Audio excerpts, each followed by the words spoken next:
Ay, magandang araw at muli pag-usapan ho natin ito hong naging desisyon ng Korte Suprema na kung saan ay idiniklarang unconstitutional o labag po sa ating saligang batas. Ito hong ginawang paghahain ng impeachment, yung ika-4 na impeachment at naipadala po sa Senado ito hong articles of impeachment. Ngayon ho ay napakarami ho ng mga lumilitaw na mga kung sino-sino ho, no? Na mga nagmamarunong at tila mas magaling pa ho sila sa Korte Suprema. Pero dapat po nating tandaan, mga kababayan, na nagdesisyon na po ang Korte. At kailangan ho nating irespeto.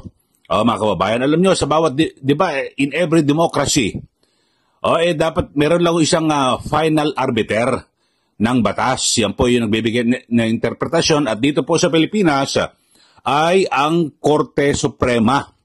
Sila po ang may tanging kapangyarihan para magbigay po, no? At mag-interpret sa batas. Sa ngayon ho, napakarami ho ng mga lumilitaw na naman na mga nagpapakilala parang legal expert. Di ba? At ang sabi, kanilang binabatikos at kini-question, ito pong naging desisyon ng Korte Suprema. Maunawaan ko ho kasi, di ba, may mga nagsasabi ho dyan. Itong Senator Tito Soto, Senator Joel Villanueva, Senator Bam Aquino, Senator Risa Ontiveros, at iba pa ho, no, yung sa party list, itong si Percy Sendanya, at iba pa ho, mga kababayan, ay hindi naman po sila abogado di ba? At siguro, talagang sa kanilang bugso ng damdamin na hindi po nila matanggap, pero desisyon po ng Korte Suprema yan di ba? Kahit na anuman kasakit. Pero pag nagdesisyon po ang Korte Suprema, Supreme Court, wala na po sila magagawa. Dito ho, mga kababayan, siguro, sa ating mga viewers at sa mga suki dito po sa ating channel, subscribe na po kayo Ito ho, mas makabuti na ang pakinggan ho natin, ito yung mga itinuturing po mga eksperto. Talaga tunay na eksperto ito, mga kababayan. At makausap po natin, ito hong mapapakinggan ho natin sa interview ho dyan po sa Billionaire News Channel, itong si retired Justice Adolfo Sibilia Ascuna. Siya po ay naging Associate Justice sa Supreme Court mula po 2002 hanggang 2009. Yun ho, at talagang ito ho'y kilala na talagang sabihin natin, ito yung tunay na eksperto, mga kababayan. At kasama rin po ito sa bumalangkas sa 1987 Constitution. Siguro mas maganda yung mga ganitong tao, ito ho yung ating ito po yung ating susundin. Kasi sa mga nakaraan, di ba, sinasabi niya dapat na ang kanyang mga argumento dapat na matuloy yung impeachment sa 20th Congress kasi dati pinagtatalunan. Pero nung magdesisyon na po ang Korte Suprema, sinang-ayunan niya po at talagang malinaw na sa kanya na meron pong nalabag ang ating mga kongresista, yung House of Representatives, kung saan yung proseso ay mali. At ang akala ho nila na kapag hindi ho, kasi ang sinasabi ho rito ng Korte Suprema, kahit na hindi mo, kasi dito ho mga kababayan, ang ginawa ho nila ang kanilang pananaw hindi po naidala sa, sa komite, at hindi nasunod yung 10 session days na itinatadhana ng batas. Pakinggan ho natin. Ito mas maganda ho at mas maliwanag. Ito pong si retired Justice Ascuna. At para tayo po'y matuto. Yung mga hindi po rumerespeto sa Korte Suprema dyan, ito pakinggan nyo ho, mga kababayan. 1987 Constitution, kindly explain to us how the impeachment complaint was violative of the one-year bar rule. Okay, the Constitution provides that the impeachment complaint has exclusively to be filed by Congress, by the lower house. However, it requires that the lower house observe certain restrictions. One of them is that not more than one complaint for impeachment can be filed against the same official within 1 year. And in this particular case, the Supreme Court found that there were 3 other complaints earlier filed and dismissed. And therefore, the 4th complaint which was the one that was voted by the lower house and became the articles, is against the requirement that not more than one complaint be filed within 1 year, and is therefore invalid and cannot confer jurisdiction on the Senate. So basically, Justice, it's saying that the fourth impeachment complaint, which constituted the articles of impeachment, which was passed last February 5, is a violation of the 1-year bar rule because it took into account the first 3 impeachment complaints. Am I understanding it correctly, Justice? That is correct. It took into account the first 3 complaints, which were earlier filed and endorsed by congressmen, but were not acted upon. And according to the Supreme Court, these were effectively archived and dismissed. And therefore, they counted them as a complaint that were initiated. Okay. And therefore, the subsequent complaint made by Congress is a violation of the more than one complaint in 1 year rule. Justice, it's perfect. You said the right word. It was deemed initiated. That's my question. Yes. I'd like to understand how the first 3 were actually deemed initiated. I bring this up, Justice, because they've often talked about this Francisco ruling by the Supreme Court, wherein it is deemed initiated, a complaint rather, is deemed initiated once it is properly endorsed to the Committee on Justice. None of the 3 were endorsed to the Committee on Justice, to which the House prosecutors were saying none of it then had been initiated. Hence the question, why is there a 1-year bar? Why was there a violation of the 1-year bar rule? Okay. In the case of the Davide ruling, the Supreme Court defined initiation of an impeachment complaint as putting it on the order of business and referring it to a committee. Therefore, the House, in this particular case, avoided referring the 3 complaints to a committee so that it will not be considered initiated. However, the Supreme Court, in this particular case, now considered these 3 complaints as initiated because they were supposed to be referred to a committee within 10 days. That is mandatory. The Constitution says shall be referred to a committee in 10 session days. Therefore, the non-deliberate, non-referral to a committee does not stop it from being considered initiated. In other words, this is what we call in law as deemed initiated. The 1987 Okay, so maliwanag ho itong sinasabi ni retired Justice Ascuna na kasi yung ginawa ho ng House of Representatives ay parang sinadya ho nilang ipitin at hindi po ini-refer sa House Committee on Justice kasi nakalagay pala mandatory ho sa ating saligang batas nakalagay shall. Ibig sabihin ay talagang pag na ihain ang impeachment case o complaint tapos verified, may nag-endorse sa kongresista, dadali yan sa tanggapan ng speaker, tapos dapat ay maikalendaryo yan sa loob ng 3 araw. O tapos sa loob ng 3 araw, pagkakalendaryo, sa loob naman ng 10 araw ay dapat na i-refer sa isang komite. Pero ang ginawa, parang sabi ho ni Justice Ascuna ay parang sinadya na hindi.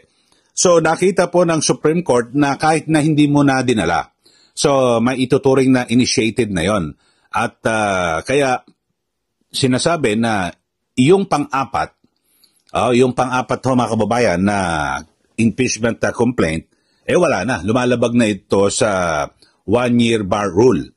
Na kung saan dapat to isang beses lang po sa isang taon kakasuhan ang isang impeachable officer tulad po ng vice presidente. At dito marami ho na mga umaatungal at ako maunawaan ko kasi iba hindi mga abogado, no? Binabanggit ko nga itong sina Senator Soto, Senator Ontiveros, Bamakino, Villanueva, okay lang po yan pero ang hindi ko matanggap, ito hong mismong si ano, no? Parang nawala ako yung aking pagrespeto rito, no? Bilib ko rito kay Attorney Chel Jokno, na ngayon po ay party list representative ng Akbayan, na kung saan ang sabi raw ho, yung paglaban daw po sa accountability ay nawala na raw po yung pananagutan ho ng mga opisyal ng gobyerno. Sabi po yan ni Attorney Chel Jokno. At ganyan din po itong si dating senador at dating Justice Secretary Laila De Lima ay kanya ring binabati ko so ito, no? Itong naging desisyon ng korte. Sabi po ni Jokno, yun ho, talagang accountability ang nila, ang kanilang binabanggit.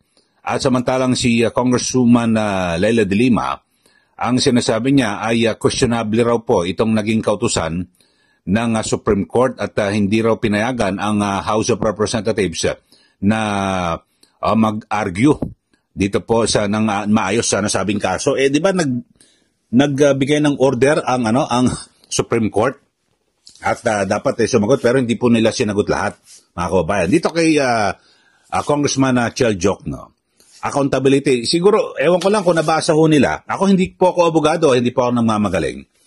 Ang linaw ho ng sinasabi ho ng Supreme Court, mga kababayan. Hindi po ito nag-aabsuelto sa kung anumang pananagutan sa batas o sa ibang kaso ni VP Sara kung meron man siyang kasong kinakaharap ng katiwalian o anuman.